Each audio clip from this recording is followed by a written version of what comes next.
Hey, what's going on guys? My name is Matthew from Normalize Tech here, and today I'm coming at you from a different perspective. Instead of doing a review video or a news video, I want to do a different video, hence I'm coming at you from the perspective of my computer, that be my video editing den, whether that be it for video production, maybe a little bit of music, gaming, uni coursework, whatnot. I'm coming at you from the perspective of the editing process. Now today I just want to do a little video just showing you my process in how I mix and master my audio for my MLC Tech videos. This is going to be a step-by-step tutorial in Adobe Audition, and hopefully it will prove to you useful on how you can edit and master your own vocals for voiceover work and also video work in Adobe Audition. So let's jump straight into today's video and master some audio for you guys.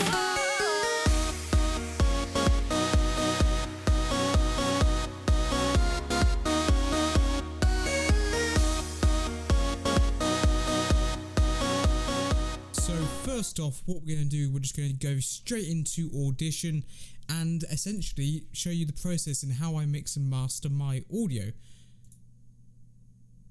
So if we look here in Adobe Audition, as you can see, I've already got a project open.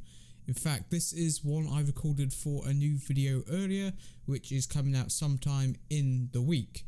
So if you record it this way, for example, I just do it in multi-track, I select record and just record my audio. That way when I'm recording a video, so what you want to do, first of all, is you just want to double click on the audio waveform.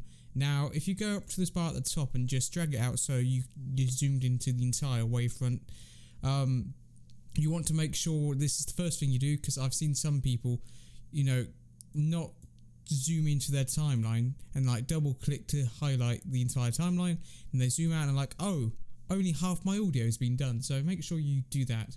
And I know you're probably thinking, what are those peaks there? That's when I clap to sync my audio, so don't worry, there's not some major audio issue here.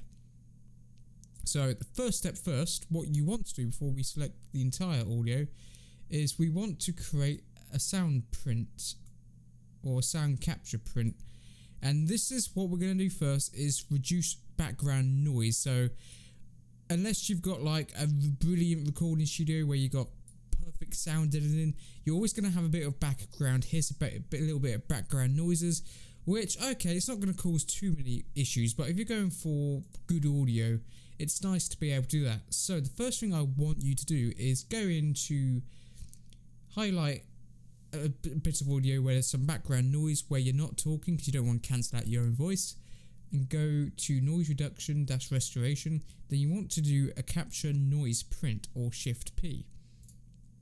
So once you've captured your noise print, make sure that you select all of your audio, go back to effects, noise reduction, then noise reduction process.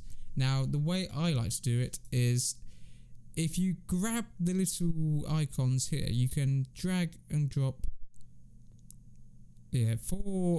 Without explaining the science behind this, essentially what you want to do is get the green and the yellow essentially on top of each other, and just drag them out so they're basically on top of each other to cancel out that background noise pattern. So it's essentially it's targeting the frequency range in which we cancel out the sound, which is this one here. So once you're happy with that, you can do sound tests, but I know this will work for me personally. If you want to do sound tests, just press play and just see how you like the sound of it. If you've done something majorly wrong, you will be able to hear. So now we've done our noise restoration process. It's taking a little while than usual. We can just jump into and edit the audio we've got. So what I do is, as there's a massive peak here, as you can hear, and computers, phones, watches, tablets, iPhones, iPads. No, let's retry that. So in 3, 2, 1. Now in the tech world, whether that be okay, so that's where we're going to begin from this clap here that I use to sync up my audio. I'm not going to select the high peaks where I've clapped, because that can really mess around with the normalization process and We just want to edit essentially the audio that's going to be used in this video, though if you want to do the entire thing, you are more than welcome to do so yourself. So what we want to do is so the first step we want to do is normalize the audio.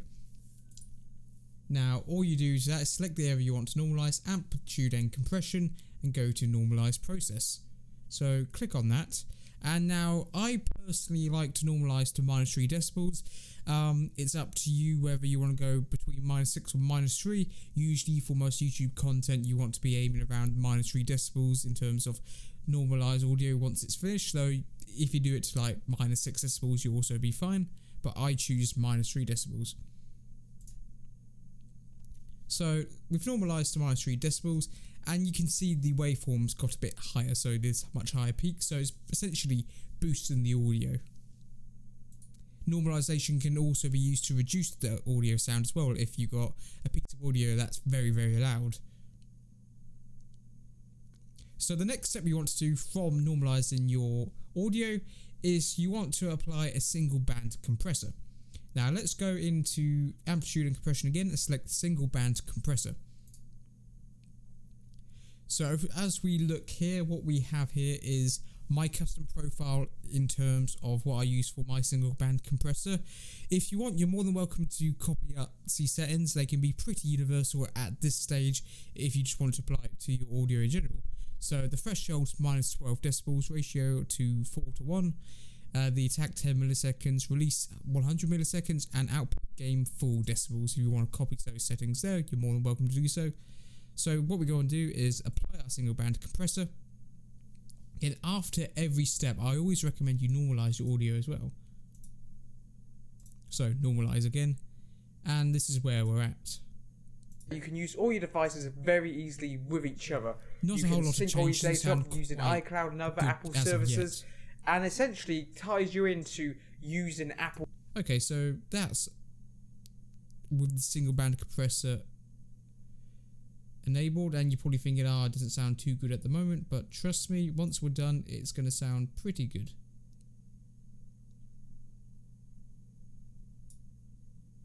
So let's go back into effects, and the next step we want to do is filter and EQ, and we want to go in and select parametric equalizer. Now my parametric equalizer is already set up to my audio profile, which I know works and is what I'm going to be using. But general rule of thumb, you want to go in and create essentially a custom and you essentially want to create a custom waveform in here. So what I personally use is you want to roughly aim for this sort of shape. You want to go in and select and create another point. You can do that by just selecting the 2 in here, as I have done. And essentially you want to create this sort of shape where you got your highs and your lows and a bit of a dip in the middle as well. So you play around, you can change things up to get what audio works for you.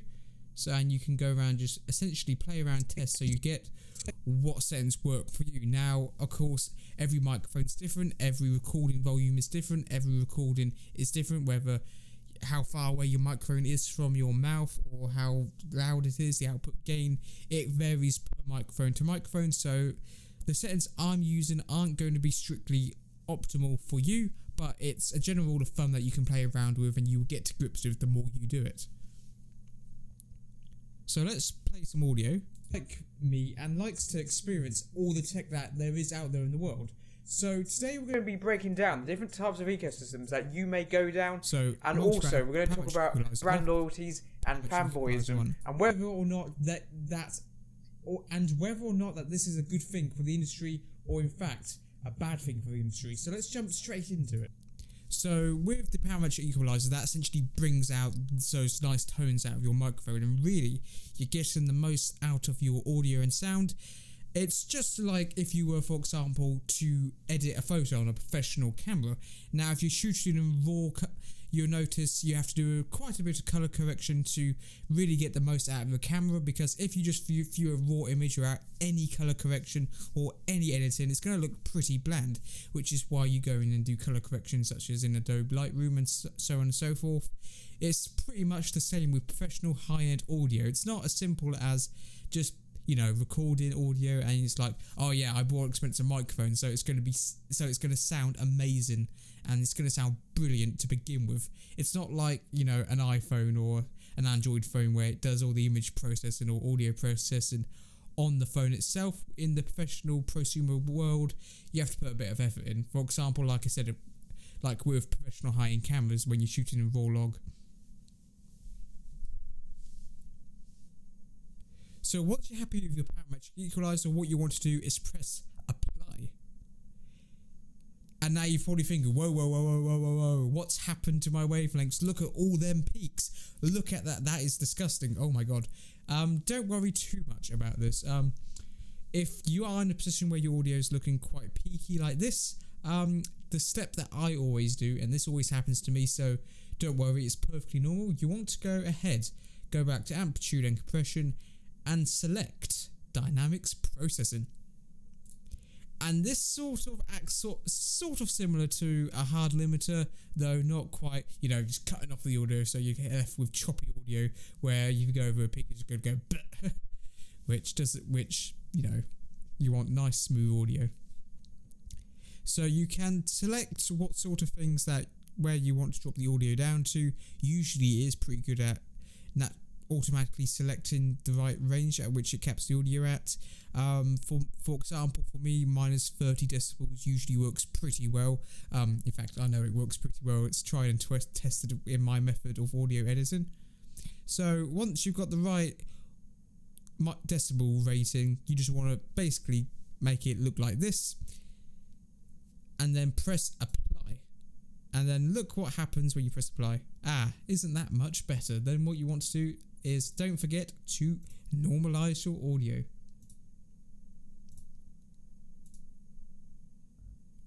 And there we go. Now I see there's still quite a few little high peaks left. Now, don't worry about the odd little strands. Sometimes though, we can tidy things up a little bit more. I see some odd little peaks up here, so I'm just going to apply a simple hard limiter just for these extra little high peaks, just to bring down the audio levels so it's more in line with each other, so there's no popping or peaks in my audio. So we're just going to do a hard limiter. We're going to go with -7 decibels, as that's where I see it's peaking around here. No, I don't want to use a hard limiter so much it's cutting audio out of our track. So I've applied that hard limiter, and we're going to go ahead and normalize again.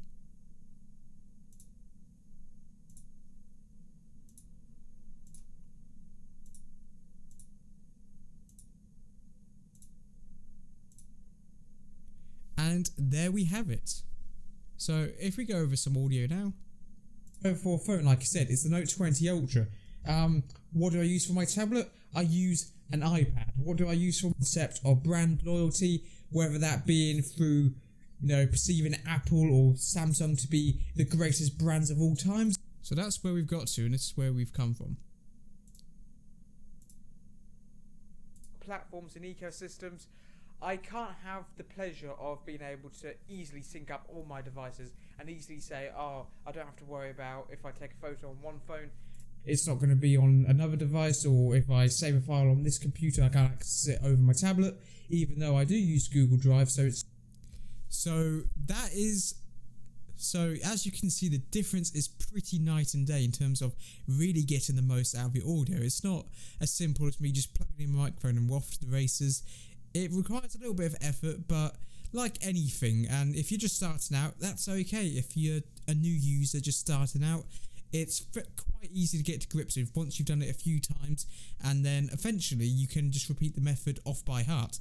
That's what I did. I initially learned all this by following tutorials and stuff, and now I'm so used to it, I know it like the back of my hand, so it's a very easy process. Once you've done it quite a few times, you're usually good to go from there.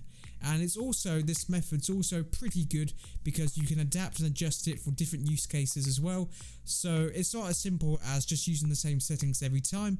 You can play around with audio and get to really know how audio works and what different settings do what. It's always good to play around as well and get to know what settings works best for you, what sort of workflow works best for you. So go into Audition, play around with different settings, and essentially find what's best for you. But of course, if you're starting out, you can use this method for your audio and get quite good results out of it. Then you can learn to play around and adapt to your microphone and your audio use case as well. So anyway guys, I hope you enjoyed today's video on how I master and essentially mix and master my audio for my MLC Tech videos. I hope you found this video entertaining or interesting or helpful in any way, shape or form if you're trying to learn to mix and master your audio, or you're just curious about my process and how I do things myself. Anyway guys, if you enjoyed today's video, make sure to give it a like, give it a thumbs down if you didn't like it for some reason, subscribe if you want to see more content down below, and comment down below, what do you think of this method, what do you think of my method, is there ways I could improve, or any questions you have in particular, or just any points of discussion you would like to put in the comments down below on how you do things yourself.